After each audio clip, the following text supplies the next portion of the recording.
Cherubism. Cherubism is also known as familiar fibrous dysplasia of jaw or disseminated juvenile fibrous dysplasia.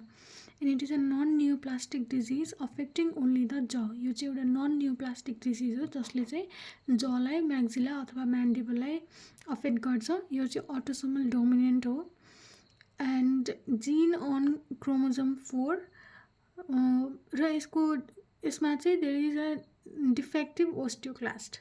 र यहाँ cherubism किन भनेको भन्दाखेरि the facial similarity of the children affected with cherubism with plump cheek angels or cherubs भनेको यो पिक्चरमा. So this is a child suffering from cherubism. उसको गाला चाहिँ एकदमै प्लम्प छ होइन, plump cheek just like the cherubs, that's why it is known as cherubism. Etiopathogenesisमा there is mutation in SS3BP2 gene, which is SS3 domain binding protein 2 gene, and this gene provides instructions for protein which play a role in transmitting signal involved in replacement of old bone tissue to the new bone.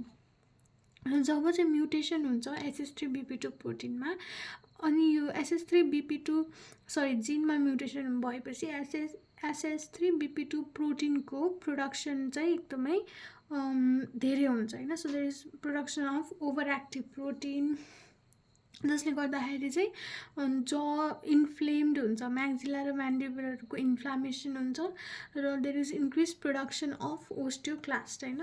अनि त्यो भइसकेपछि अब ओस्टियोक्लास्टले त bone रिमोडलिङ गराउने भयो र त्यो remodelling गर्दाखेरि चाहिँ there is breakage of bone tissue while remodelling र जसले गर्दाखेरि चाहिँ र यहाँ चाहिँ इन्फ्लामेसन र बोन लसको कम्बिनेसन भयो नि त.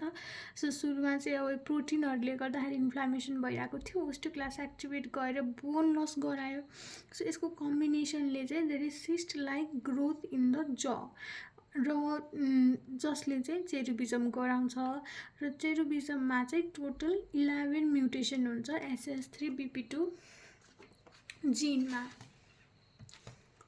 Now clinical features of cherubism भनेको अफेक्टेड चिल्ड्रेन चाहिँ बर्थमा चाहिँ नर्मल हुन्छ होइन, without clinically or radiographically evident disease until 14 months to 3 years of as.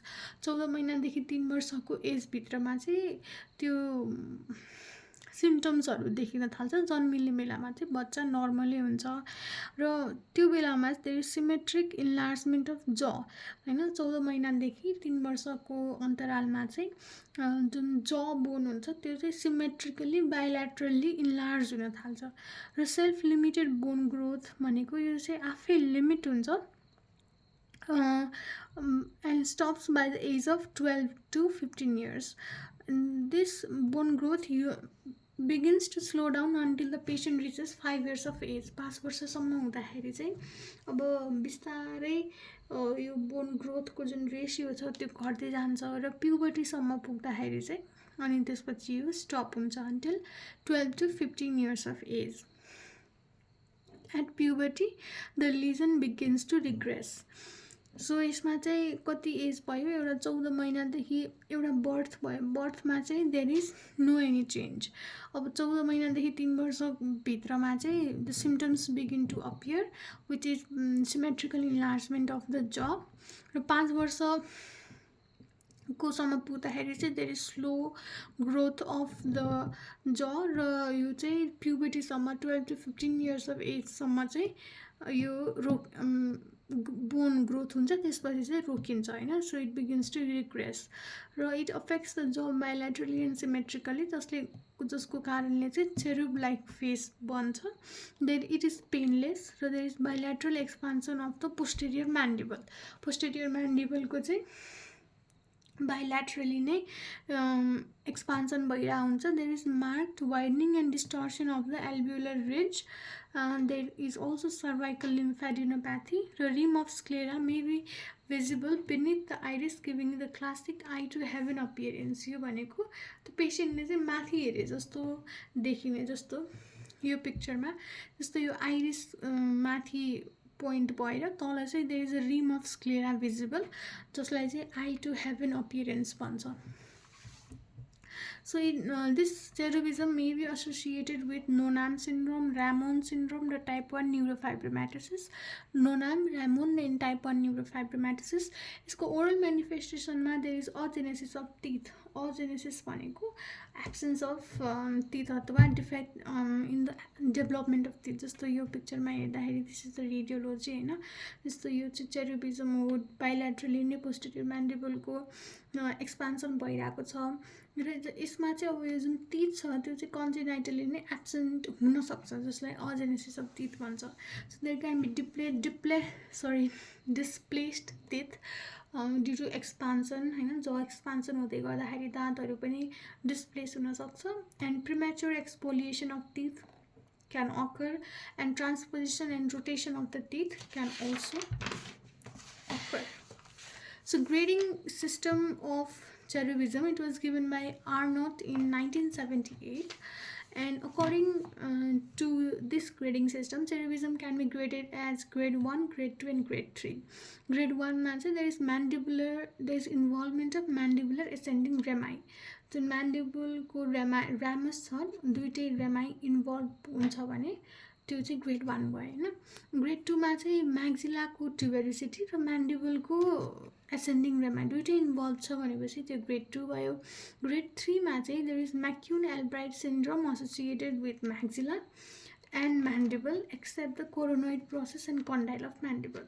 Grade 3 मा चाहिँ there is association or involvement of McCune-Albright syndrome हैन, which is a triad of fibrous dysplasia of bone and cafe outlet spots र अर्को चाहिँ मैले मोमेन्टरीली बिर्सेँ. So radiographic features ma there is multilocular expansible radiolucency which is evident in this picture. There is multilocular and there are multiple locules and expansible radiolucency देखिन्छ. There is presence of numerous unerupted teeth and destruction of the underlying alveolar bone जसलाई चाहिँ floating tooth syndrome भन्छ. यो कस्तो हो भन्दाखेरि रेडियोग्राफमा हेर्दाखेरि चाहिँ there is displacement of the tooth and there is destruction of the underlying alveolar bone जसले गर्दाखेरि यो टुथ चाहिँ alveolar bone सँग कनेक्ट नभएर यो alveolar bone को माथि फ्लोट भइरहेको जस्तो देखिन्छ के. So this is the floating tooth syndrome which is seen in this tooth. With adulthood, the cystic areas in the jaw become reossified, which result in irregular patchy sclerosis हैन.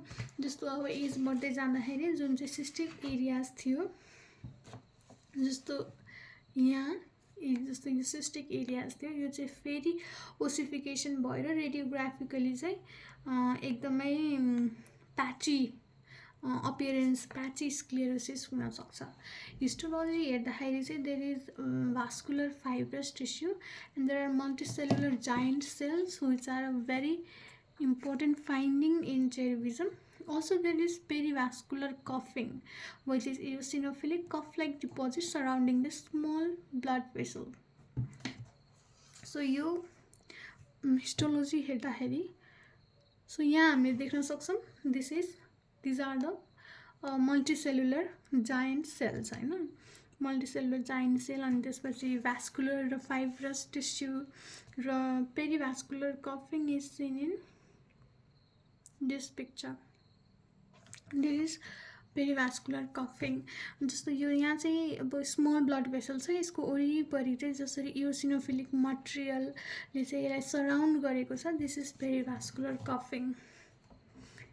So it is eosinophilic cuff-like deposit surrounding the small blood vessel and there can be foci of extravasated blood and also stroma is loosely arranged. यसको treatment चाहिँ involute after puberty चाहिँ puberty पछि आफै हराउँदै जान्छ र there is no treatment except observation of the patient.